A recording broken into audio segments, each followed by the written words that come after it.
We're in it? We're in it. All right. Let's kick it off.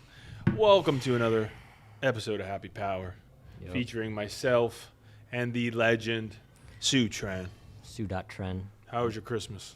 It was good. Hung out with some family, opened some gifts, got some money, got like $200. Here we go. Yeah, I know, right? That's what I'm saying. I was like, damn, I usually don't even get money, but this year I got money for gifts and stuff because they didn't know what to buy me. Things are looking up.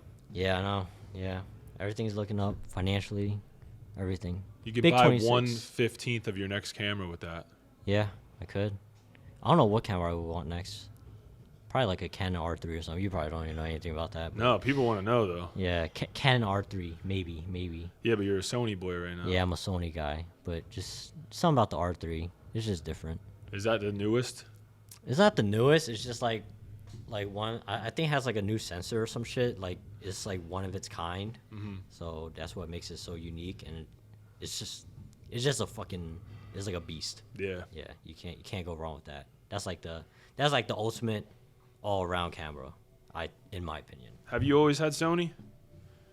No, I had Canon first. I started with Canon. My first camera I started with was a Canon T3i. No, Canon T3. That one was like I really broke the bank to buy that shit. It was like $600 at the time. Did you get it at Walmart? No, camera store. I think it was at King of Prussia Mall too. Oh, really? Yeah, it was like a camera store there. It was like years, huh? I don't know what camera store it was, but I mean it was one in the KOP Mall. It was like 12 years ago. David, you always been a Sony guy? No, actually, I'm lying. Yeah, my first camera was a Sony, but then I always went with like indie brands like Panasonic. Oh, really? Huh. He went with the Sony's are the workhorses. He went with the artistic brands. Yeah. Yeah. I don't see a lot of those. Everyone's got the Sonys now. Yeah, because those have like that unique look. It's like it's kind of like Fuji films. Yeah, that's what I was gonna say. Maybe a Fuji every once in a while. Like a Fuji, yeah. But basically, I started with the Canon. It was a T3, Rebel T3. I just took photos with that shit. I feel like everyone starts with that. Yeah, I know. The Rebel Yeah. T3. Yeah. Oh, you know about that too? Corey had that Oh, for a while. I thought it was shit. like the fucking greatest camera in the world at the time. I'm like, damn, this thing's legit. Yeah. I mean, I thought it was the best too at that time too, but apparently not. But I mean, it did the job though. I mean, I was just taking pictures of random ass stuff anyway, like fucking shoes and stuff.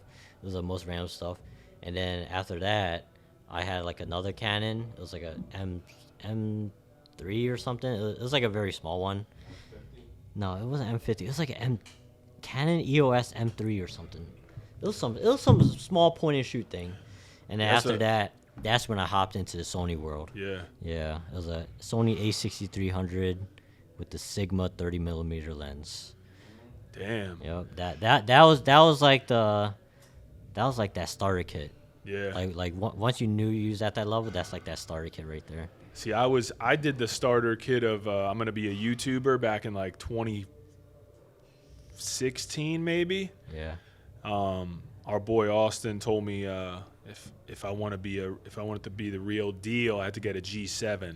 Oh, G7X. Yeah. Oh G7X. yeah. I literally G7? used it twice. Yeah. I was like, It's the point and shoot one. yeah, right? little point and shoot. Yeah. I thought I was gonna be like recording all this very boring shit that nobody wanted to see, and probably a good thing I didn't. But Oh yeah, you was doing YouTube videos. back in the right? day, yeah, I'd sit in my car, I'd do the pre-workout rants, Yeah. and then I would also do like some really bad edited workouts and some voiceovers, and yeah, they were trash. But every once in a while, like I'll get somebody to be like, "Man, I used to watch your like videos from when you'd sit in your car and talk," and I'd be like, "Damn." No, when I first saw your videos, I mean, like when I first started coming here, I just like went on a PWRBLD channel and started watching your videos. It was like one video of you like sitting in your room talking about opening this gym or something. Really? I mean, not this gym. Conscious. The first one. Yeah, the first one. It was like you at your desk or something. Yeah, And he's, like, I had a little talking about office it. in my old house, and I was like planning on doing like a whole opening a gym series. Yeah. That worked out to be about 3 videos altogether. Me just sitting in front of the fucking camera. I mean, there's probably some gems. Yeah. on Right. there, Yeah. but Exactly. Yeah. Yeah, not the highest quality production. Ah, shoot. It was just like at the time, it was like I'm scrambling around trying to figure things out. Yeah. The last thing I was really thinking about was like, oh, maybe I should document this. But that would have been fucking gold if I would have. If I would have like even just documented like my thoughts. Yeah. Along that, like, because like I don't know if people really know unless they maybe go back and look at the videos. But it was like I was literally planning on opening a gym, but all in the process of that, I was going through like pretty shitty breakup, which was like kind of serious. It was like we might as well have been married. Oh yeah. So it was like splitting like our things up. We had dogs. We had the house. There was like a lot of stuff behind the scenes that people don't really know about. And then on top of that, I ended up selling the house, moving to Conchi because I was living in Reading. Already had like signed a lease for a spot in Conchi. Didn't even have an apartment yet. Found the apartment after I found the gym location. It was like a scramble, and that's why like that whole like opening a gym series just never panned out because it was literally like me just trying not to fucking think about shit the bed. Yeah, I feel that. But damn, it would have been interesting. I'd have to look, but I definitely have some raw clips and pics of like what Conchi looked like before it was a gym, and it was a fucking it was literally like a shitty ass old, might as well just call it a storage unit. Wait, is it like is it on like the second floor or something, or is it like its own building? It's its own thing. Oh, okay. But like the guy who had it literally used it as a storage unit. There's a bunch of random stuff in there, ugly and dreary as fuck. Though old like garage lighting, like one or two of them worked. Oh my god. Yeah, it was crazy. Damn. And then like the front little office area was just outdated. It wasn't terrible, but it was just outdated. Yeah. But I have like a whole walkthrough. Do you have like a notebook of all like the notes you did? I don't know, maybe. That would be so sick for like a little documentary thing. I know. Oh my god. That's the problem is like I feel like anyone that's like doing some cool shit, everyone thinks like they're gonna be like documenting it. And they're gonna, like, make you don't all really think about that. No, shit. it's like once you get into it, you like fucking. Yeah, you just keep doing it, you forget it. Yeah, you forget all about it. You're just trying to fucking get through the next move or figure out the next, you know, problem that you have to solve. Yeah. Anyway, speaking about Power Build, so where did the name Power Build come from? So, yeah, kind of the origin of all that was, I had the WSP at the time, Whitney Strength and Performance. It was just like my personal training business. But like I was getting some traction. Like I had a good amount of clients. Like, I was doing pretty well.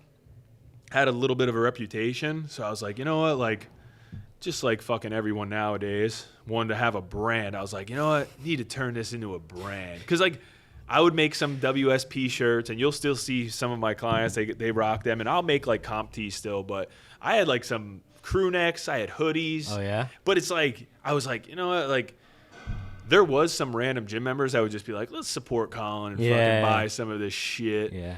But like, if you really think about it, it's like it's a personal training business. It's not like a brand. So I was like, all right, how do I create a brand? And I was like trying to figure out like what would make sense for what I do. And at the time it was like obviously mainly powerlifting because that's what I was competing in. That's what I was starting to become, known for, gaining a reputation in. But the whole background, the whole start was like bodybuilding. Like I didn't give a fuck about powerlifting. I didn't even know what powerlifting was. I wanted to get jacked. I wanted to bench a lot, have big ass arms, just look good. That's it. Like I just want to be jacked. So there was always like a bodybuilding mentality, not necessarily competing or anything like that. I never really had the urge to compete. Almost once. There was almost once. I think you could do it. Yeah, it was. I was close. I talked to the promoter in our area and everything, and he's like, "Yeah, we have the show," and like I was gonna do it, but then just pussied out, I guess.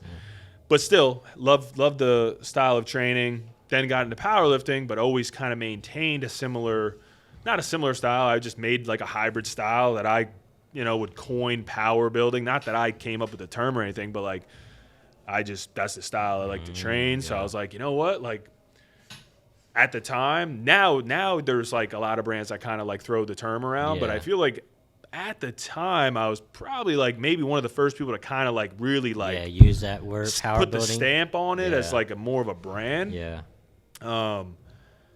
And yeah, I don't know, like I like power build, like written out, kind of like just I looks know. stupid, Yeah, to be yeah, honest. so But you I was did like, the what if we just break it down? Like, you know, you could just like shorten it up plus 6 letters. Yeah. Just as like a, I don't know, maybe like a graphic design tip. I feel like you can play around with 6 letters. You can stack it 3 and 3. Obviously, that's like on a lot of the back of our shirts, and some of this comes from Austin as well. But like, yeah, it just like made sense. So, and then the cool thing about it is like, all right, so we're going with this Power Build name. There's a W in Power Build.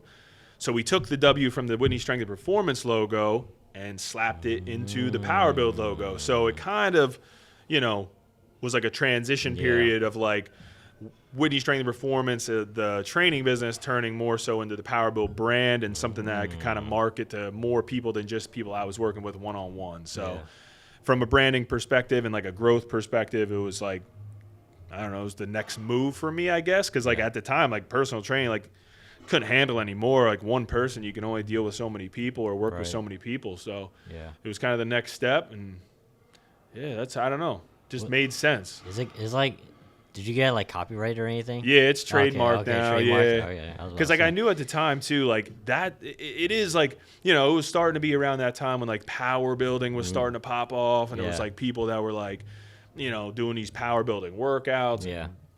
And now it's obviously everywhere, but yeah, no, I definitely want to like kind of trademark it because I feel like even though, I don't know, it's kind of a unique, I guess, because of the spelling breakdown, but it's still, you know, you got to trademark that shit. Yeah, exactly. So there's no names before that. It was just, just Power Build. I know, yeah. So nothing. There was really no other ideas that popped up. Yeah, nothing else that popped up. I don't know when it hit me. I still remember the moment it hit me. I was like on the couch having one of my moments where I'm just like fucking blank. I'm just like, I would probably have a blank stare on my face, but my mind is going like hyper drive or whatever you want to call it. And it's like 1,000 miles an hour. Yeah, and I remember like being on my full state, yes.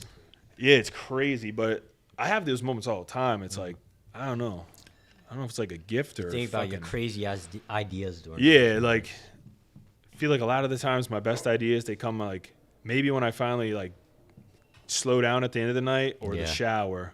Yeah. But like I literally still remember the moment when I thought of the Power Build brand. I thought of the whole idea. I thought of like the membership website and like what it was going to consist of. Damn. And then jotted it all down. And then, I mean, relatively soon after that, I was able to kind of like bring it to life thanks to the help of David. We were talking about this in the last podcast. You'll see, or if you probably hopefully watched it already. But David helped film our first little promo for Power Build. So, damn. Yeah, I kind of knew as soon as I thought of that. Like, I don't know. It's just easy, you know what I mean? It's like simple. It's like it's just straightforward. Straightforward, yeah, straight to the point. I mean, sometimes I feel like it's cool when these brands have a little bit more like, I don't know, substance to the name. But at the end of the day, it's like it literally did kind of like put the stamp on exactly like the style of training that I enjoyed and I helped people with and that I wanted to continue to help people with. So here we are. Training question. So you believe in that power building stuff because you know how like there's always that debate. It's like, oh yeah, you can't power build. Is that powerlifting or bodybuilding? So it's kind of like a hybrid thing, right? Yeah, I mean, that's what I thought too. It all comes down to like having the appropriate, training cycles and phases to those training cycles.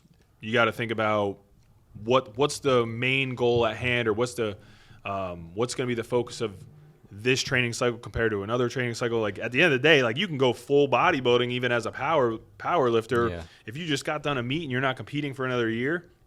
In my opinion, there's no reason to jump right back into powerlifting specific training immediately. I think you're just going to break your body down.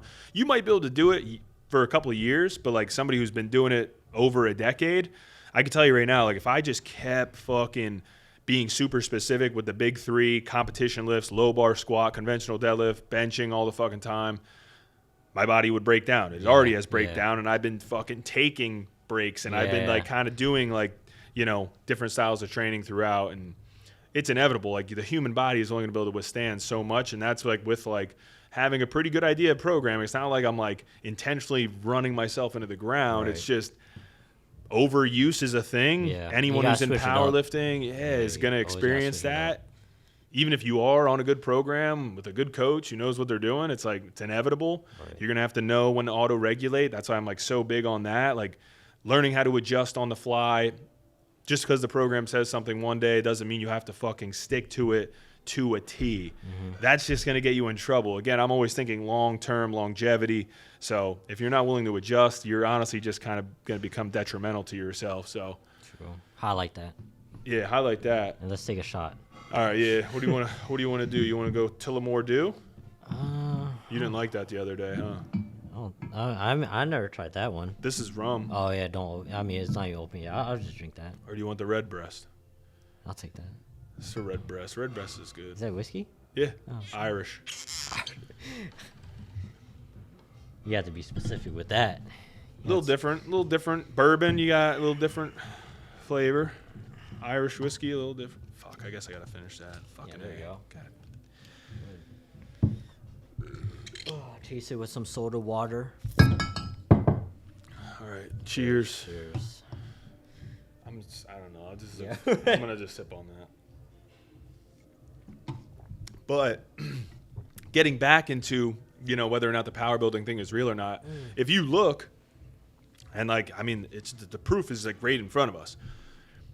Now, maybe not all of the top powerlifters are maybe thinking they're doing a power building style of training, but it probably is. Like all of the top lifters, not all of them, like I'm being a little more the general, but like for the most part, most of the top power lifters now are pretty fucking jacked. Yeah. So like they're probably not doing squat, bench, and deadlift every single session, every single day. Like obviously they're doing a lot of that, but I bet you they're getting their accessory work in. Yeah. I mean, you see it now. Like you see like Bob's doing a lot of accessory work. Right. You see, I think like Atwood seems to do quite a bit of accessory work. Like a lot of my clients do a lot of accessory work, male and female. And I know some of them don't like it. Some of them are like, fuck, I'd just rather be super specific. But like there's a reason that their numbers keep going up and their ceiling continues to grow. Whereas some of these other people, they get pretty stagnant and they stay there for year after year. And although maybe they're competitive still, I don't know, their numbers haven't changed a whole lot. So I think it just, depends on what, again, the goal is. Like if you're just trying to be the best powerlifter in the world, you could just get away with just always doing the big three all the time. But at the end of the day, I feel like you're probably more prone to setbacks, injuries, tweaks, burnout. Plateaus more often. Yeah. Because it's just doing the same thing over and over again. Yeah. So I feel that. I don't think I can ever do powerlifting, honestly. I love the accessory part. Oh yeah. Like, I was doing like a powerlifting program with my friend the other day, and it was just like 3 sets of bench, and then it was like 4 accessories. I was like, we done? She's like, yeah. I was like, what is this? I was like, no. I was like, you can go. I'll do some more. I'll do some more bodybuilding work. Yeah. So I don't think I can ever do. I mean, I did it first when at my home gym. Like at my home gym, I just did SBD, and then like obviously accessories and stuff. But I mainly focused on like squat, bench, and deadlift.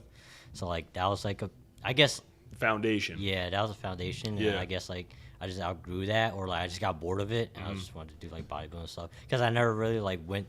The only actual other gym I went to was like LA Fitness or some shit. Yeah. And that was like in South Philly. This was like the only gym that I actually went to. So once I started coming here, that's when like all the machines were here and shit. I was like, all right, machines, okay, it's lit now. Yeah, so. you could expand the Exactly, exercise selection a bit. Instead of And that's the thing too is like, and I just like posted the one reel. We just talked about this, but it keeps it interesting too. Like, trust me, I love squat, bench, and deadlift as much as anyone. You know what I mean? But at the end of the day, I also enjoy getting out from under the barbell and like just going and doing like the squat pro. Fucking love that machine. Or like the pendulum squat, or or like if it's an upper body day, shit, I just want to hammer some bis and tries, like using some machines, and like it just keeps it fresh, keeps it fun. I think it's highly underrated, kind of the psychology or the mental aspect to training and getting results, where it's like if you're burnt out and you're not really enjoying what you're doing in the gym, the results are going to suffer. It's inevitable. You're not going to put as much effort into that training as you would if it's something that you're actually enjoying. So that's another big aspect to it, is like even maybe if it's not optimal for maybe the sport at a certain time, maybe it's just good to mix it up just for the mental well-being. Just for you to feel good. Yeah, like, even if it's like a week. Yeah, especially if you're going to be in it for a long time. You don't want to keep doing the same shit over and over again. Yep. It's always good to switch up. And it's like a lot of people think, oh, wow, I'm struggling right now. I'm just going to take off for a week. No, that's fucking stupid. Right. You're going to literally probably feel worse after that time off.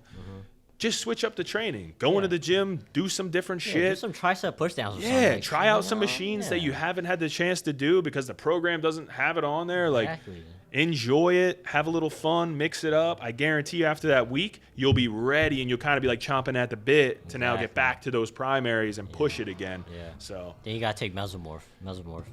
Yeah. APS Nutrition, give me a code, please. Yeah. I need a fucking code. If you're ever struggling, just take Mesomorph and you'll be ready to fucking go. Yeah, you go and then you just chill. Like I think that's like the only pre that ever did that to me. Like where like the crash, it's not a crash, it's not a hard crash. It's like a calm crash. It's lowers you back down gently. But you have energy though. It's weird. Like you could put you like in that. So I have 4 phases of Mesomorph. So the first phase is like, it's getting started, and then the second phase is when you like, oh yeah, you're ramping up, and then like the phase 3 is like when you go like aggressive, and then phase 4 is when you like get that like crash, but like it's like slow crash. But like I feel like if I were to put effort, I could still do the same weight as I did like when I first took the pre. Like I feel just as strong. Yeah, it's just like not, I don't feel like it, It's not a crash. It's more so you're just coming back down to earth a little bit. Yeah, I get that. I took it a few times now, and I like it a lot. Yeah. And I like as soon as I took it, I was like, I literally felt like pretty much all of the phases that you just said. Yeah, exactly. It's pretty good. I think it's one of my favorites that I've had in a long time because I feel like a lot of them now are just like too extreme one way or another. Yeah. And it's rare that you kind of find one that kind of just hits right. Power Build Subs. Yeah, someday maybe we'll create the magic formula, the Power Build Yak. There you go, the Yak. But I don't know. In due time, supplements seem really difficult. Yeah. Seen a lot of people try supplements. That would be like a side quest. Yeah. That'd be like a side quest. Yeah, we have to accomplish a few more things. We got get the gym squared away even further. Yeah. Figure out this merch game. Right. Be more consistent with that. Yep. Any New Year resolutions? Oh, you have me. I just thought. I know. I mean, the only thing. What did I put down? I think I jotted down a couple things that they weren't even like. I don't know if they were resolutions or more so like focuses. I guess. I don't know. I don't have like a specific like I want to accomplish this. Yeah.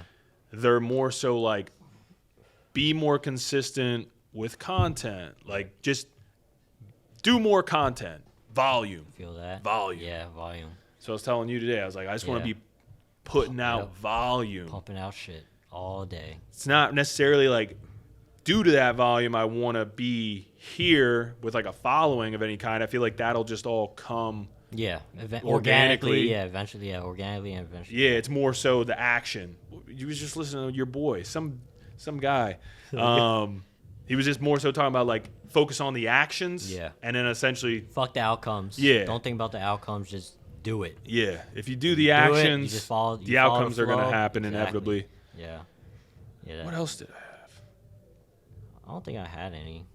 I mean, obviously, I'm only looking forward to like one major thing next year is that whole UFC thing I told you about. Yeah. That's like the only like that's like what I have my eyes set on because that would be crazy. Madison Square Garden. Yeah, Madison Square Garden. Shout out Jody. Appreciate you for the opportunity. But that's gonna be nuts. Bro, I hope McGregor comes back. I'm going. I hope McGregor comes back. If you're going, I'm going. I'll just have to buy my ticket. I'll be up in the stands. Just drinking Just get behind the scenes from like up above. While I'm filming or something. That'll be sick. Yeah, I've been honestly wanting to go there anyway. I'm like, damn, like Madison Square Garden's not that far. I was like, how have I not been to an event there? Yeah, I've never been there either. So I don't even know, like, because I hate going to New York anyway. Yeah, there's like so much traffic. It's a lot. It's just a lot of shit, and it's like no parking. I'm like, what the fuck's happening here? So I don't even go there. But you know, one place I miss. I never thought I would miss this place, but I miss Paris for some reason. Really? Yeah, I just miss France, like just being overseas. Yeah, it was cool. Why. Like we obviously we had a good time, but not like it was like ecstatic or anything. No, But I don't know. I just miss it for some reason. It was definitely one of those experiences that I feel like it was a little bit harder to, I guess, not enjoy it. It was a little hard to appreciate maybe the experience during that time. Yeah. only because I think we were like, yeah, it's like nothing we like did was winging it. crazy, Yeah, but we were exactly. kind of like bouncing around. We were like, we had to drive to this place, drive to this place. All right. You had to drive back to the other place. Yeah. I don't There's know. a Yeah. bunch of driving and shit. Yeah, there was But, like I don't know. driving. I We think had it was like, just like the experience or something. Just being overseas. yeah, it was one of those things I look back now and I'm like, Yeah. damn, that was kind of cool. Or like I'll think of a moment, I'll be like, damn, that was like Yeah, exactly. that was actually pretty dope. Yeah. You got any- The boat. Oh, club. the boat. What was that thing called? It was like iBoat. iBoat. Yeah, iBoat. You couldn't even film in there. They iBoat. literally tape your back camera, but then you can always like see your front camera. You can always use your front camera. I'm like, ooh, what the fuck is wrong with you guys? But yeah, they basically like tape your back camera. You can't even film in there. And like all the videos I were filming, it's just like black screen. Yeah. And it's just like neon lights and stuff. It was funny as shit. But I that like was a the very iBoat. interesting club. That was a very interesting club. Very interesting. for Yeah, sure. the people over there are definitely a little different. Like yeah. I don't know. I think it's just like I don't know. Maybe like the club scene. It's just a little more. It's like, it's what I expected. It wasn't like I guess it wasn't that different. I think we went over. We didn't realize like maybe it was because it was Halloween. Was it? It was like a week. It was like the weekend before. I think. Really? I don't know. Unless there was some people that were dressed up like Oh, yeah. fucking No, like I think straight I up out think- of like Hostel or something like that. They were in like I straight think- leather. I think that's their normal drip over there. Maybe. I feel like That might be 'cause, going like, out 'cause- yeah, clothes. Yeah, I mean, because like that, like France is like known for like fashion and shit. At least Paris is, but yeah, I think that's how they usually dress over there. Huh. Yeah, I kind of expected that for some reason. Yeah. I was like, yeah, if I were to see something like that, it'd definitely be here. So No, yeah, definitely a little bit different with the fashion industry, but especially when you're fucking like me, I only wear t-shirts and sweatpants. Oh yeah, When I'm going somewhere nice, I put on my nice sweatpants. yeah, nice sweatpants. Like, I mean, honestly, me too. Yeah, that's me too. Like literally, like it's just you always see me in a hoodie and sweats, Yeah, gray yeah. sweats. Like these are like the training pants. I don't even like. What do you even need pants? Like, Yeah. like what deems it necessary to wear like pants? You just gotta wear. What do you mean? Like, Unless I'm going somewhere with people you're I don't. talking know. about pants or sweats? Or are you? No, Sweats fall into no. that category. I'm not saying you shouldn't wear pants. Oh, okay. In I general. was like, wait, what? I mean, like Okay. regular pants. Yeah, like jeans and even like shit. jeans or Yeah, like khakis. yeah. Like, I don't know. Like, it's rare that I feel obligated to wear like something like that. Only to like fancy restaurants or something. Maybe like a fancy restaurant, like That's a the only wedding. place I wear like a actual jeans or like some pants or some shit, dress pants. Yeah, But other than that, it's all sweats. yeah. I wish you could go everywhere in sweats. It's the most I comfortable think you shit ever. can. I mean, you could, but it's just like not. It's like I Adam don't know. Sandler does. I just wouldn't feel right. I wouldn't feel fit in. Like No, if I were yeah. to go to Del Frisco's with sweatpants, I'd be like, damn, I'm fucking dumb right now. Yeah, But I don't know. It's just a me thing. yeah. Yeah. So Well, it's hard out here, you know. yeah, Not all of us can have fucking France swag. yeah, I know. They're drippy over there. Not gonna lie. Yeah, everyone definitely dresses better than us. Yeah, we gotta go over there for like a creative retreat. Yeah. Yeah. Yeah, it would be cool. I mean, I'd like, now that I've been there, I feel like the next time I would go would be way better. Yeah, but we would have to like structure it. a Yeah, little I bit just would be better. more comfortable. Yeah, like 'cause, if like, we're when going we- to do something, I'd be Exactly. like, I kind of get the Yeah. process now. Yeah, like, exactly. I understand, like, you know, You gotta drive aggressive in traffic and shit. sortie means get out of the parking garage. Yeah, you know what I sortie, mean? yeah. Like, And then messy. interacting with people was like easier and easier as you were there, and like it wasn't that hard anyway. Yeah, it wasn't even but- that hard. Yeah, I mean, the waitress was like, "Oh yeah, I don't speak English," and then she started talking to us in French. I was like, "I don't understand you. Yeah. Like, I don't know why you keep talking to me." I was like, I just kept pointing. Yeah. And then like I was looking at the menu, and then I was about to order this one thing, but it was all in French. So I was like, "What the fuck is he even saying?" And then I put it in a translator. It's like goat cheese or something. I was like, "Oh yeah, I'm definitely not getting that Yeah, shit." it's like Fuck that. beef with goat Yeah, cheese. I was like, "What is that?" I was like, "What the hell?" Damn. But you got any big plans for next year, like where to go or anything? I don't know. I'm trying to think. We obviously have like a bunch of stuff planned as like work trips, but Yeah. I don't know. I want to definitely do something like vacation wise, like truly not work. Yeah. Just chill. Just vibes. somewhere, yeah. I don't know, like Yeah. maybe even like Florida. I got some friends down there I wouldn't mind seeing. True. I don't know if I'll go anywhere crazy. I'd like to go to Mexico, to be honest with you. I never made it to Mexico. Yeah. Interesting. Everyone says Mexico is like the greatest place. Like, really? Yeah. I mean, whenever I hear Mexico, I hear like drug cartels and shit. Oh. Well, I mean, I feel like they're everywhere. Philly's right down. Like, Yeah, I guess, but like, exactly. Yeah. So I wouldn't go to Philly. Yeah. You know, Yeah. like, so if I don't want to go to Philly, I want to go to Mexico. I don't want to get killed. Yeah, that's true. I'm thinking like Japan or like Korea or Tokyo? something. Yeah, Tokyo. I definitely want to go there. Yeah. For sure. Tokyo could be on that list. Yeah, we'd Tokyo. have to like figure. We gotta find a reason to go. Korea? South Korea. Yes. No. North Seoul? Korea, bro. North Korea. North Yeah, Korea. South Korea. No, I want to go South Korea. South Korea, Tokyo. We could go to North Korea. No, you There's a got lot that. in there. Oh yeah? Why? Like Anyone could go? Yeah, you just gotta get like permission From who? from the regime, but like they like, But can you well, get there's out, though? already in there, but, like, Can you get out, they though? let people like go. It's just very like I feel like that would be like somewhere though. I would make like a lot of wrong moves. I think I'm Oh, yeah, actually no. an international felon in Yeah. multiple countries. Yeah. Like in France, the magazine issue going through TSA. If you guys aren't familiar, if you missed the vlogs. Yeah, I don't think you told the pod that. I don't know if we ever went over this in the podcast, but as we were flying into Ireland, we were stoked. We wanted to go to the Black Forge Inn, go visit Conor McGregor, at least his restaurant. And we walk outside. We were about to get like a taxi or an Uber, and we were like, we better make sure it's open. We look, place isn't open. It's not going to be open for like another hour. So we're like, shit, we're not going to have enough time. Dublin was just a layover before Paris. So we're like, all right, well, we'll just go on our way back because it'll work out time-wise better. As we're going back through TSA, my bag gets ran through fucking 6 times. I don't even know how many times. Here, I forgot a loaded magazine in my book bag. I carry an extra mag. You never know. And, yeah, I literally went through Irish TSA with a fucking loaded magazine. So the airport police came, questioned me, asked me basically if I'm a terrorist.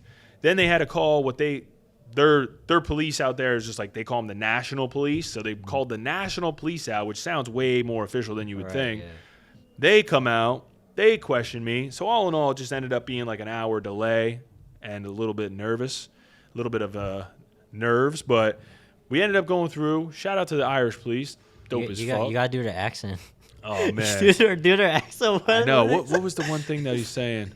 They were like Philly TSA. Yeah, he was like, where'd you come in from? And I was like, Philadelphia. He's like, oh, so Philly TSA, just letting you walk right through. And I'm like, yeah. Oh, and I'm not going to lie. Like, let's be honest. The Irish have the coolest fucking accent in the world. Yeah. Then the other cop came over and was like, then they were like cursing. Like, they were just like having some banter and they were like cursing. The guy's like, what the fuck's going on? I was like, dude, this is like, I'm like, this is so cool. But like at the same time, I'm probably going to get fucking an anal cavity search in the next 15 minutes and end up in a fucking cell. Oh, shit. Anyway. How scared were you?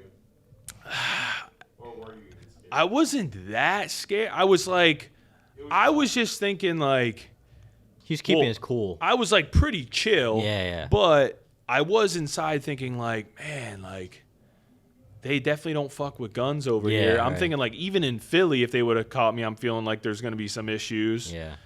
And I'm just like, over here, it's got to be even worse. Yeah, but then like, I don't know. I guess I don't know. Yeah, it was surprisingly not that bad. Yeah. I thought it was going to be worse. Yeah, I was pleasantly surprised. Yeah, when they were checking you, I was like, damn, bro, what if he gets arrested? Like, what the fuck am I gonna do? Yeah. So I was like, what hotel am I gonna stay at? Like, I was just like looking up hotels and shit, just around the area. I was like, I guess I'm gonna stay at one of these joints.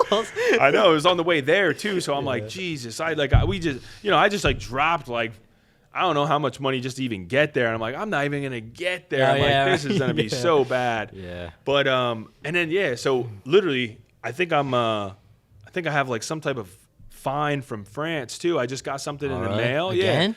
Yeah, or is that the one so the other time you saw? there was like an easy pass thing. This one's like a straight up violation. I did the text on Google Translator, and it says something about violation. I didn't like make my way all the way down the letter, but it's definitely something semi-official. Damn. And they want me to pay something, but I don't really know how to pay it. But regardless, yeah, I think I'm doing well with this whole international travel. Yeah, that was our first international trip. Yeah. What an experience. Definitely made it count. Yeah. I mean, like when we were going through the airport and stuff, like when we were going through customs, I forgot that whole process even existed. Customs and shit. Cause I was like, we don't do this shit. I don't do this shit going to Texas or something. Yeah. But then I was like, oh wait, we international. Yeah. I forgot all about that it's shit. Like right in the movies. Yeah, exactly. I'm like, damn, this fucking feels crazy. It feels so exotic and stuff. Yo, fuck the Paris airport. I'm just gonna say. Oh yeah, oh my god, Paris airport. You guys need to do something about that. Yeah, they need to be more efficient with places the lines or something. Yeah, like the lanes or like I don't even know what the wait was, because like when we got to the front, we just walked through. I know.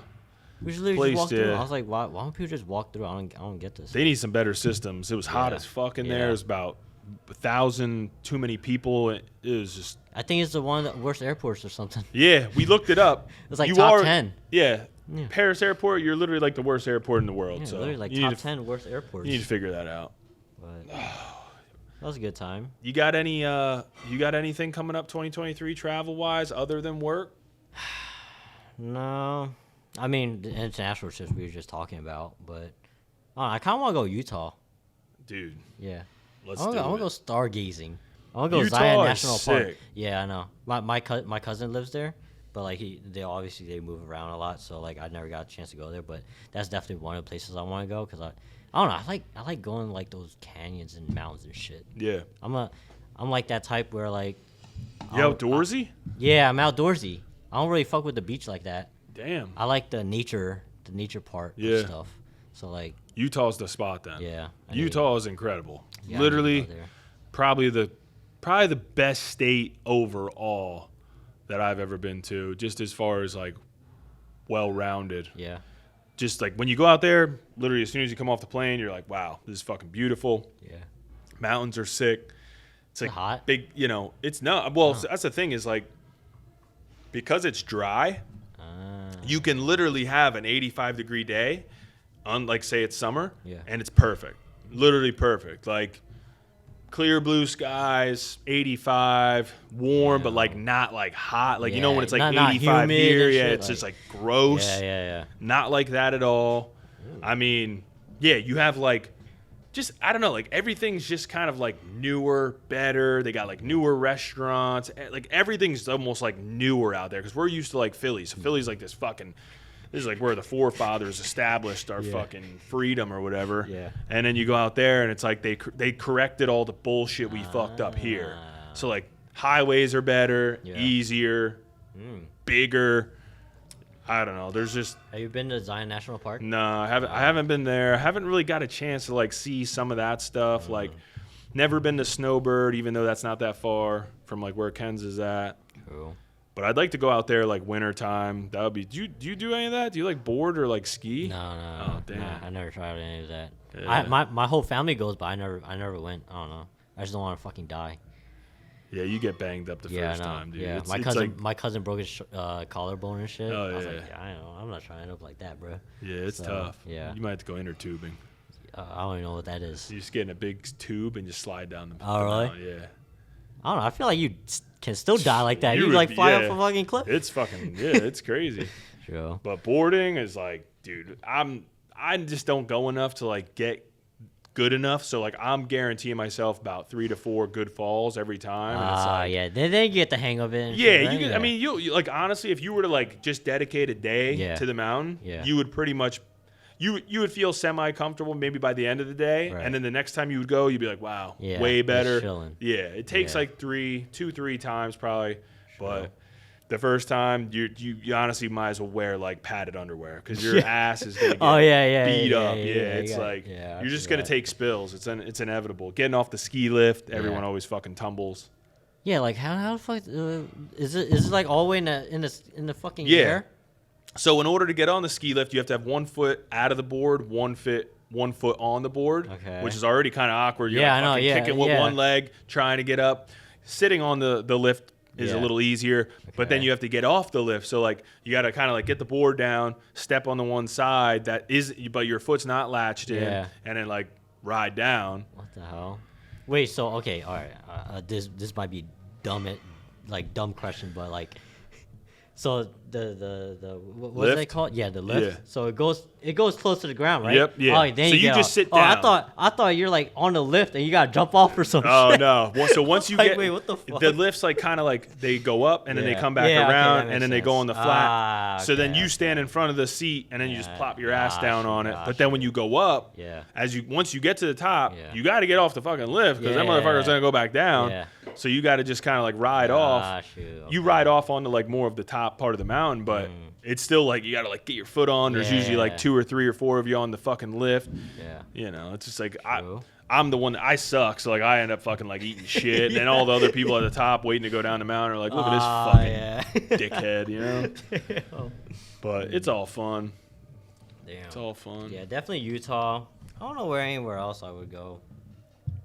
I don't really have anywhere else I would want to go. We were talking about doing a like a Power Build team. Oh like- yeah, gym tour thing. or I was Oh, yeah, what or are you like talking about? the retreat. Like Oh, we yeah, were gonna do like retreat. a Oh, team yeah. building like retreat, but Oh, then we yeah. like started talking about like some of the Yeah. things that could go wrong, and we were like, Yeah, I don't know, like maybe yeah. I don't know, maybe we shouldn't do that. Yeah.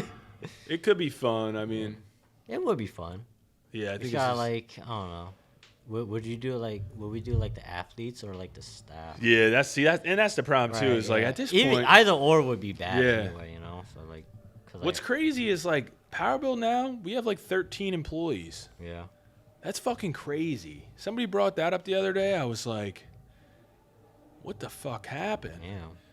It wasn't that long ago that, and we were just talking about this earlier too, but like, I was it was just me. Like, I would Yeah, like literally yeah. go to Conchi, Yeah. 8 a.m., sit there till about fucking 10 p.m., Yeah. and I'd be like, all right, I'm going to train now. Staff hours are over. Yeah. Staff hours for me sitting in the fucking chair. Yeah. And Damn. yeah, now there's like 13, so. Wait, so how long did you run it for until you like had to hire people? It was so unfortunately it was like I opened Conchi, right?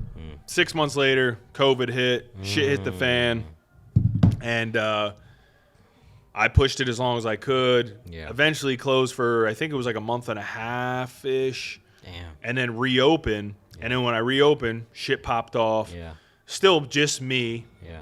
but then as it got to the point where it was like we started getting all these members because we were the only gym open. Then I ended up getting one kid who was already like a member at the time, Nick. Shout out to Nick Peterson. That's my guy. I hired him. Everyone thinks Julius was the first employee. He wasn't. Julius was the second employee. Nick Peterson was the first employee. He's the ultimate OG. There you go. But he was only around for a little bit. He was up here for an internship, I think. Got you. And then after he left, Julius came on board. And then after Julius, you know, we maybe added one other person part-time for Conchi. And then we pretty much just rode it out like that for a while. It was like me, Julius, one other person. There was a couple people that kind of like rotated in. Yeah. You know, it's... And then Chino was like your media guy that Yeah. whole time, right? He was... David was like... Yeah, Dave was like kind of on and off at that time. Like I couldn't like afford to like have Yeah. like a full-time like media guy. Like, Got you. I mean, David was the closest thing that we had. We would also have like Slick do some stuff. We would also have Corey would do some stuff. But yeah, and then like eventually it got to the point where like David became like the Got guy, you. The guy. and It's then him. David's him. yeah, and then until we opened KOP, yeah, it was just like me, Julius, and usually like one other person that'd help out a little bit. And then obviously, yeah, KOP needed to be like fully staffed. Yeah. And, like you can't be at two places at Yeah, I once. know. so. Yeah. Sure that. Damn. But Interesting. yeah, here we are. Now we have a Yeah. full-on media team. Oh yeah. See, you gotta trust the process. Now we're here. Now you're here, and then it's gonna be my first time at Conchi like in a couple weeks. Yeah. Yeah, we gotta get content over there for sure. Yeah, we're gonna bring you guys some content from Conchi. show Conchi some love. We're going to talk a little bit more about the beginning of kind of starting like the smaller gym, you know, by myself, you know, just going back, touching on some of that stuff. Because like now it's like we're talking about some of the stuff that KOP has done, which is great. But I think it'd be interesting to talk about some of the people who are just starting out, or like talk about how we just started, so more of the people who are just starting out kind of be a little bit more relatable.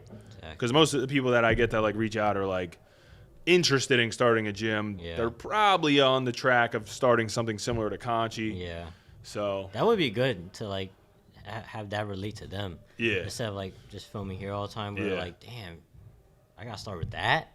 When they could literally start with something like Conchi. That'd be very good, relatable. Content. I mean, if you're doing shit on your own, like KOP honestly is probably unrealistic to start out with. But like Conchi, it's pretty realistic. I mean, obviously you need to like, you know, you need to make some money, put some money to the side. You need to have your shit together. But, you know, I would say almost anyone could start a gym like Conchi. The trick after that is like getting it to grow. How do you get traction? How do you know, develop the community? How do you improve the gym? And then eventually put yourself in position to maybe open a bigger location or something like that. But Mastermind course coming soon. We got some gems coming. We got some gems coming. If you guys want to hit us in the comments, if anyone here is listening and like you're interested in the gym owner content that we've been doing, hit us in the comments. Give us some ideas. A lot of the questions that I answer or talk about on Instagram, they're from people that DM me and ask me different things. So you guys only get this shit free for a limited amount of time, okay? Before that shit gets closed down, and then you have to pay for that shit. So take advantage now. We're gonna have a gym owner mastermind course. Hell yeah! I think we need to do another gym or two. That's the key. Yeah. I wanna rinse and repeat exactly a few more times. I mean that's exactly how it's supposed to be. Because like the one dude I was filming down in Virginia, he's basically like he already has a credibility because he already built multiple things like that.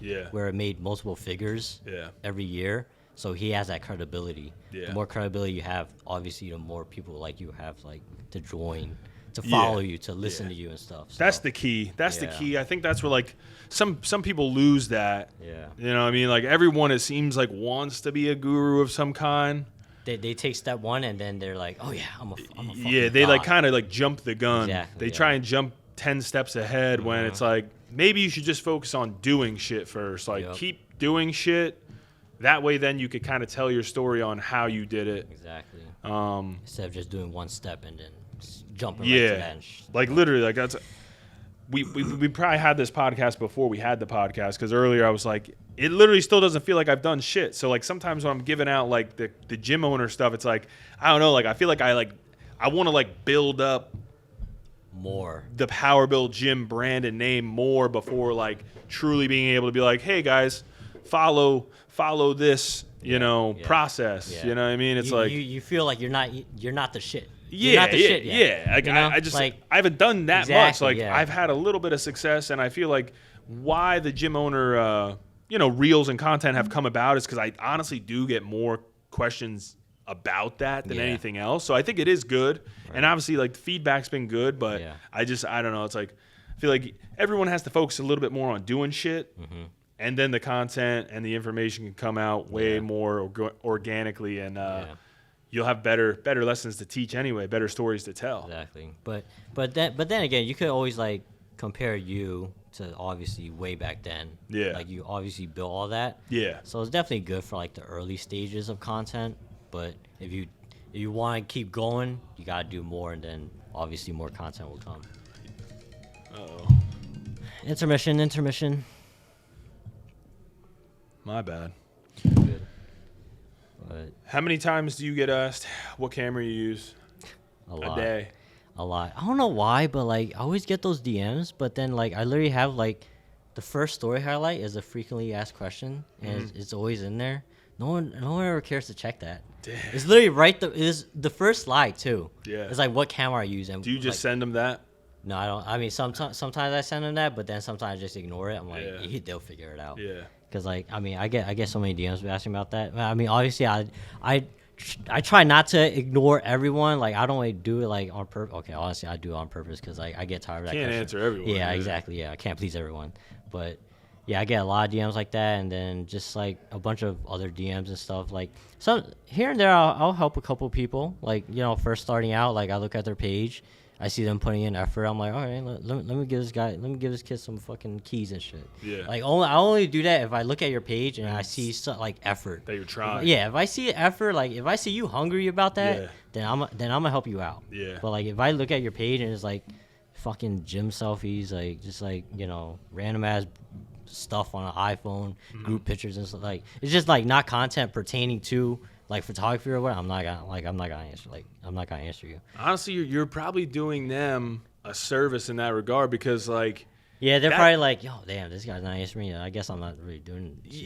Or like it kind of forces them to go find the answer on their own. Yeah, exactly. And then in the search of doing so, they're going to end up learning a bunch of other important things. Exactly, yeah. So it's like if you just like are constantly being spoon-fed every question or every answer that you have a question to, you're not going to learn anything along the way. That's why like the motherfuckers who were doing the most failed the most, and then they learned the most in the process. Yeah. Because it's trial and error. Right. The experience is gonna once you fail once at something, it's probably rare that you're gonna fail at that again. If you keep trying. You learn from it. Yeah, that's exactly how I like when I started out. Like, I did everything in my power to do all my research before I started asking questions. Like, I asked here and there, but I wasn't like spamming everyone with like questions and shit. Like, oh, how'd you do this? How'd you do that? Like, I actually tried to research and do it on my find that shit myself first. Yeah, and then. If I couldn't, like, that was the last resort. Like, I asked someone else. Yeah.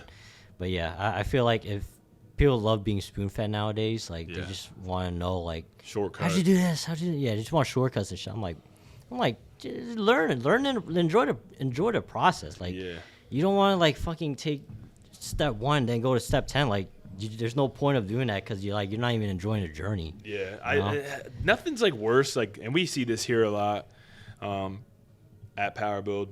Especially KOP, because everyone wants to kind of be like an influencer or content creator, whatever it may be.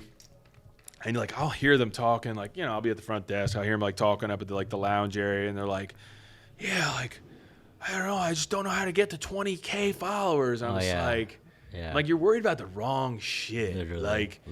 And like a lot of them, I'll know who they are. I'll look at their page. I'm just like, You're not doing any, like, you're just not doing anything. You're not putting out any type of value. What are people going to want to follow you for? It's like, I don't know. It's like you eventually have to realize, like, everyone's kind of doing the same thing nowadays, again, depending on like what category you kind of are a part of. And it's like everyone's putting out a lot of similar content. So it's like you just have to keep putting shit out. And eventually it's going to catch on. People are going to follow you. If you have value to offer, people are going to want that value and they're going to follow. So it's like, instead of just like trying to like take the right photo with the right lighting every single day, maybe just try offering value a different way. Yeah. Time and time again. Exactly. And eventually it's going to fucking gain traction and you're going to end up wherever you want to be. I don't know where that is, 1 million followers, 100,000 followers, whatever it may be. It's like, I don't know. At the end of the day, it's like as long as there's like growth. Yeah. I don't know. I don't know if the number necessarily counts or matters as much. Yeah, everyone's too like worried about the number and shit instead of like they care about the followers more than the content. Yeah. So like I feel like it's like an entitlement thing. Yeah. Like, damn, I put out. They think this. it's like a status. Yeah. It's like a next level status if you have this many followers versus this many followers. But somebody, I don't know if it was like, it might have been like Dana White or something like that. I'm a big Dana White fan. Fuck all you guys if you don't like him. But I like him in the fact that like he doesn't necessarily like care if like some of his stuff doesn't resonate with some people. He kind of just is who he is. Right. Clearly a successful business owner. But he was just like, at the end of the day, he's like, I don't really give a fuck about the amount of followers. He said it's all about the quality of followers. So maybe you only have 10,000, but maybe they're like a true 10,000 that really give a fuck about what you're doing, the product that you offer, the service that you provide. Right. Rather than the dude who's like, 100K. Here's my 1,000th day in a row of doing a shirtless flex. All right, dude. Yeah, I guess you're gonna like get some followers, but what does it matter? What does it matter if you have 100,000 Exactly, followers yeah. if like there's It's no not real organic, value? yeah, not organic. I mean, it's like no value you're providing, so like it's just pointless. I guess at the end of the day, if you're only looking for attention, yeah.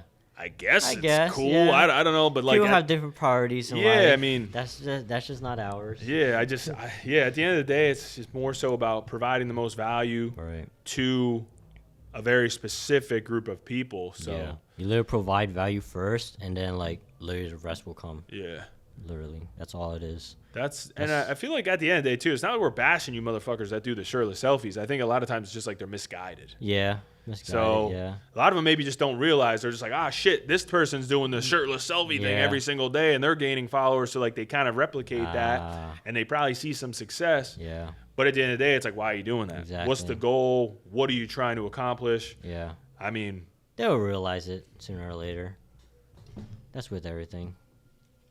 But yeah, literally, like you just have to provide value. Cause like I get so many people in my DMs like asking, "Oh yeah, when did you start charging for your shoes? Like like how much did you initially start when you like how much did you initially charge when you first started?" And I was like, why are you asking this? Because like I look at their page and like they don't have anything. So I'm like, you shouldn't be asking this. Like you should be focusing on the craft itself rather than the money. Yeah. And that's like what a lot of these content creators like think about a lot. They just think about the money at first. That's not what you should think about. Yeah. Because you just got to provide value, and then the money will come. Yeah, I mean, I feel like that shows. Yeah. Definitely shows. I mean, the people that are doing it well, I feel like all kind of have a similar mindset to yourself. Exactly. They kind of all started probably fairly similar. Mm-hmm. I mean that's kind of like, yeah, perfect example is like when Russ came here the first time, like before the GBT event. I shot photos for him. Yeah. And then that led me, like I provided, photos for him and stuff like that. And then that's when Rob Lipset hit me up. Yeah. And then that whole thing started happening.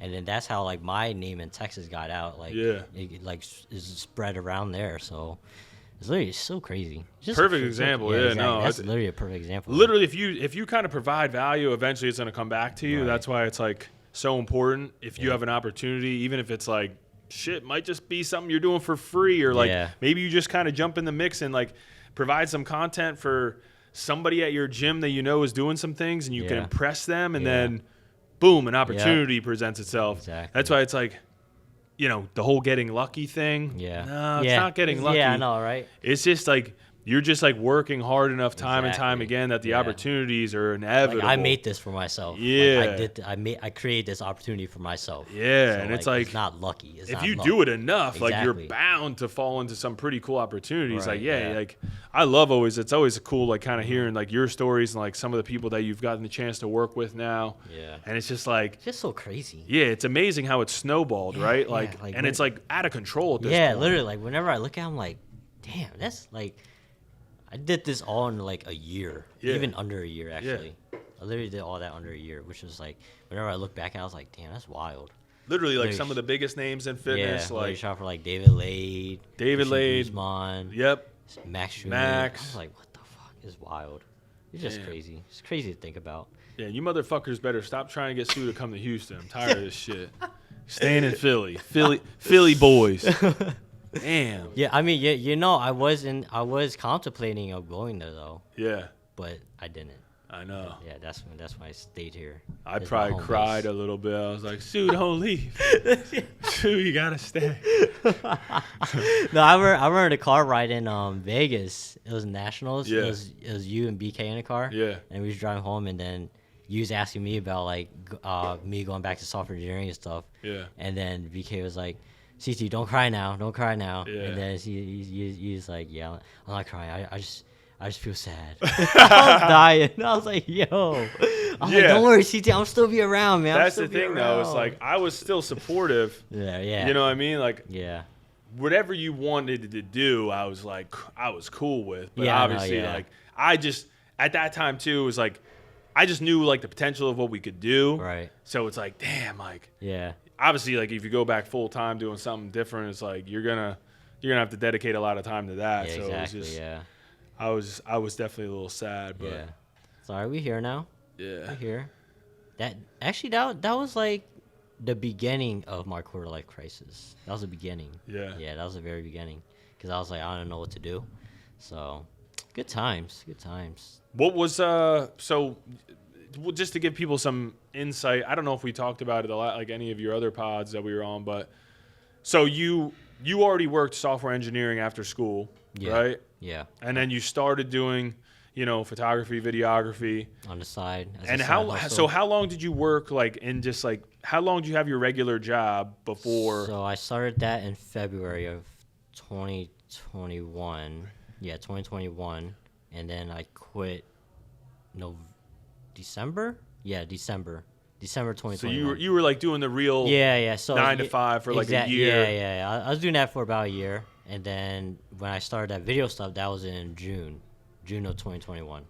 That's when I started that video stuff. It was on the weekends type of thing, so I was just doing shoots on the weekend for free. Yeah, because I was shooting a bunch of my friends, just getting my portfolio, building my portfolio, and then around December, that's when I quit, and then I made like freelancing stuff my full-time thing, and I started doing that full-time, and then I started getting into power build and stuff, and then it was like basically like freelancing all the way up until like June of this year, and then during that time I was just doing the freelancing stuff, just doing random shoots and stuff, and then money was chilling, but it wasn't like stable, and I like stability in my life. So then that's when I was like, all right, I gotta find a way to like have something super stable where I can like actually know I can do this. Cause like that's the thing with me, like I just love stability for some reason. Like it doesn't even have to be a 9 to 5. Like as long as I have constant money coming in, I'm chilling, and my parents are chilling because like they obviously want the best for me. So I was doing that, and then when did I become creative? Around like that was August, September. Where are we at? We're about to finish up the year. I think it was probably like September? August. I think it was like shortly after. It was sometime. Yeah, it was sometime. Yeah. But yeah. I think it was August. Yeah. I think it was August, late August. Okay. Yeah, and then that happened, and then that was like we had like a full-time thing going on there, and I just started getting all these other monthly retainer clients. So now I'm chilling. Yeah. Now I'm chilling. So I went from individual client work to retainer work, and that's a key I should drop for you guys. Yeah, that's what I was going to ask. I was going to be like, how did you get past kind of like a little bit of that like anxiety of like I don't have a regular or like I guess I don't have like a regular consistent income. Yeah.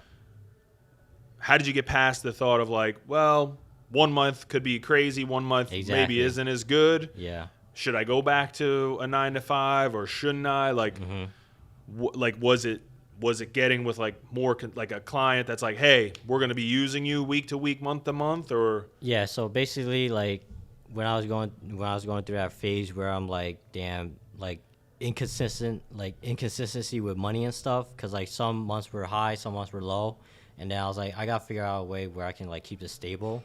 So then my friend, he does like real estate stuff for his client in Houston, and then he sent one of like his friends from Jersey over to me, and then that's when I got in contact with them, and then I was like talking about them about making content each month and just like putting me on a retainer type of thing, because he does all of that, and he was basically teaching me like how he does all his retainers and stuff. So I basically like copy and pasted that flow, and like I basically like did that with this client, and I secured that client, and then after that it was just like I was like, okay, so if I could do this, if I can do like monthly content for people, I can do this for other people as well.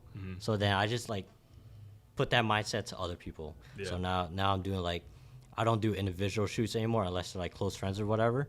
But nowadays, if you want to be a client, you have to do like a monthly thing. So then that's basically like how I got here. Yeah. So I think it's obviously like one of those things. I just wanted everyone to hear kind of how you did that, or the transition process that like kind of gave you a little bit more security. But I think obviously it's not going to be like that when you first start out. You kind of have to get through that grind. You have to kind of work with maybe as many people as possible, so then you can kind of build your network. Yeah, you build your network. You filter out maybe the people who aren't as serious. Exactly. The people who are serious, they're going to rise to the top as a priority. Right. And that's kind, you know, if we're talking more so from my perspective, like with an online coaching, you know, business, it's like it's kind of the same. Like especially nowadays, online coaching. Who isn't an online coach? You know what I mean? Like everyone watches is probably an online coach, but at the end of the day, you have to realize like you need some type of stability and consistency. Right. So one of the things I did early on was like, if somebody wanted to work with me, I was like, yeah, you can just sign up for a month. It'll be like $80. You know what I mean? I'm like, just fucking please work with me. You know what I mean? But then after like I developed like, you know, a little bit more of a reputation, got that experience. I, you know, had a good client base already. It was like, I'm not working with you unless you're committing 3 months. Exactly. That's the minimum. Yeah. 3, 6, 12 now. So like, unless you're committing 3 months, I don't really want to waste my time. Right. You know what I mean? It's just like, I'd rather allow somebody else to take that spot who is going to commit 3 months. You know what I mean? Exactly. And again, not saying if you're just starting out with online training, you should be doing this. I think you should probably try and get as many clients as you can early on and get as much experience as you can, get as many testimonials as you can, use that to market your coaching business. But after you do establish yourself as somebody who's credible in whatever industry you're in, make sure you, put a little respect on your name. You know what I mean? Yeah. Like 3 months, that should be pretty much the minimum. If somebody can't dedicate 3 months to you, they're probably not the right client for you. So that's a good way to kind of develop some stability in like any type of online business or any type of entrepreneurial endeavor. Exactly. So like getting clients is easy, but retaining them is a hard part. Yeah. So you just gotta learn how to retain them, and then if you retain them, you're golden. Yeah. Like very true. You just keep them under your belt. Yeah. So that's basically what I do now, just retainer client work. And then that's basically like my main income. So I get it's multiple sources. So the more the merrier. But big goals for next couple of years. So we're gonna make it happen. I'm in a building phase right now. Oh yeah. Building phase. Always building. Yeah, always building, setting that foundation. Always going bigger every year. So 2023 is I plant some more seeds. Yeah. And then I feel like 2022, man, you went off. Yeah, I know. I feel like 22 was a wild year. I think it was my best year of my life. Yeah. Honestly, 25 was the best year of my life. But Sue just turned 26. If you guys want to wish him a happy birthday in the comments, he's a Christmas Eve baby. Yes, thank you. 26. Yeah, 26 was like that was my groundbreaking year, by the way. Oh really? That was the year that like I literally always tell people, I'm like, something happened in my brain. I don't know exactly what it was. I don't know if it was like I watched the right like YouTube video and somebody like kicked something into gear. Yeah. But like I literally feel like up until then I was. It's not that I wasn't ambitious or I maybe didn't have like the goals, but I like wouldn't put it into action the same way. Gosh, whereas 26. I literally still remember like a moment of like when I kind of like it's like I don't know, everything clicked. Moment of clarity, yeah. Where I was like managing a GNC, working full time.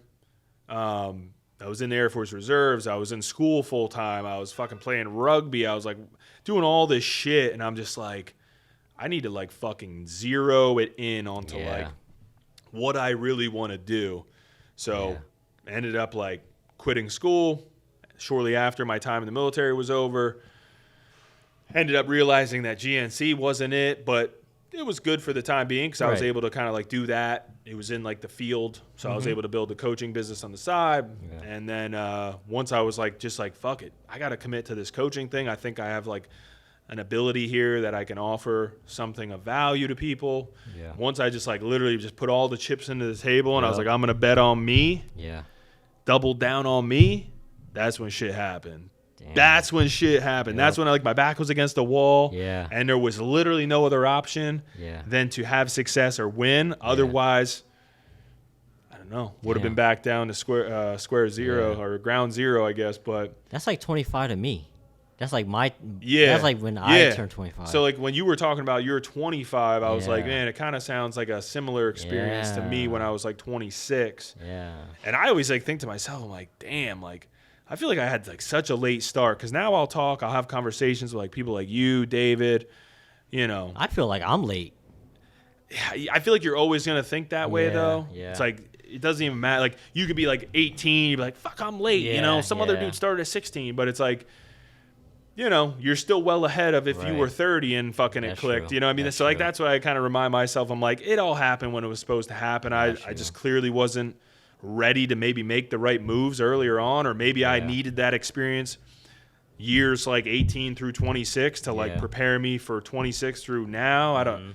So I think it all kind of happens when it's supposed to, but you know, I think there's definitely ways that you kind of can facilitate that to happen earlier, surrounding yourself with the right people. There's no coincidence when all this shit started like clicking for me. I was like surrounding myself with better people, people that were doing different things, thinking outside the box, more successful, smarter, better at what I wanted to do. Your circle matters a lot. Yeah, definitely, 100%. So, you know, anyone who's like trying to do something different, you know, maybe they want to be an entrepreneur of some kind, have an online business. I always tell them, I'm like, get outside of your comfort zone. If you're still hanging around the same people that you went to high school with, you're still living at home, just fucking get out. Move away. Like, move to a different area. It doesn't even have to be anywhere crazy. I literally moved an hour away from where I was from, but it still put me around different people who are all doing a little bit, you know, of different things, having some success in different areas, and I don't know. It just literally changed my whole perspective and elevated my work ethic, and here we are. It just kind of snowballed. Sometimes you just need that like one nudge, and then shit starts rolling for you. Exactly. I just fucking went on a fucking rant. Yeah, that's a clip right there. That's a clip. I was fucking blacked out there for a second. I was like, damn, you going in right now. That's crazy. Sometimes when I have those thoughts though, like I just like you just start, talk, like, fucking vomiting out of the mouth. Want to do another shot? Yeah, we might as well. Where are we at time-wise? We don't want to fucking bore them too much, but I feel like we're hitting you guys with some gems. Yeah, literally.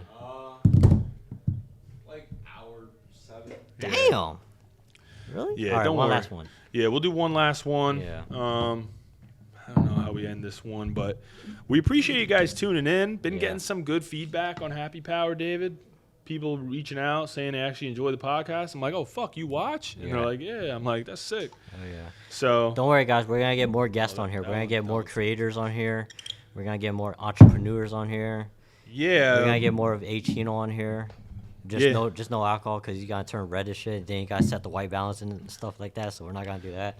But we're going to get a bunch of people on here. Sorry, I feel like if you guys give us some potential guests that you would like to see, I feel like there's a good chance we could get them on. We get a lot of visitors, a lot of interesting people that come through, a lot of people from the East Coast, you know. Drop their ads. Their ads. Hit them in the comments section so we can reach out. We're we want to drop you guys some interesting content too. Like, doesn't have to be a power lifter, doesn't have to be a bodybuilder. It can be a stripper. It could be a stripper. Yeah, like it could be anyone. You know what I'm saying? Like anyone who's making money. Anyone who's doing things. OnlyFans models. Like, come on. I'm not gonna lie. Most of what I like to talk about is kind of business related now, right? Yeah. Or like, or just like people on the come up. Yeah, like exactly. I like to hear the story of like where you were, where you're at now, where you want to go. Yep.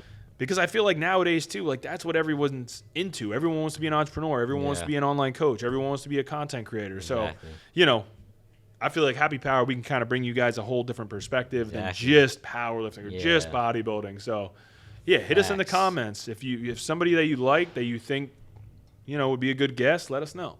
Facts. All right. Cheers. I think we can end it there, right?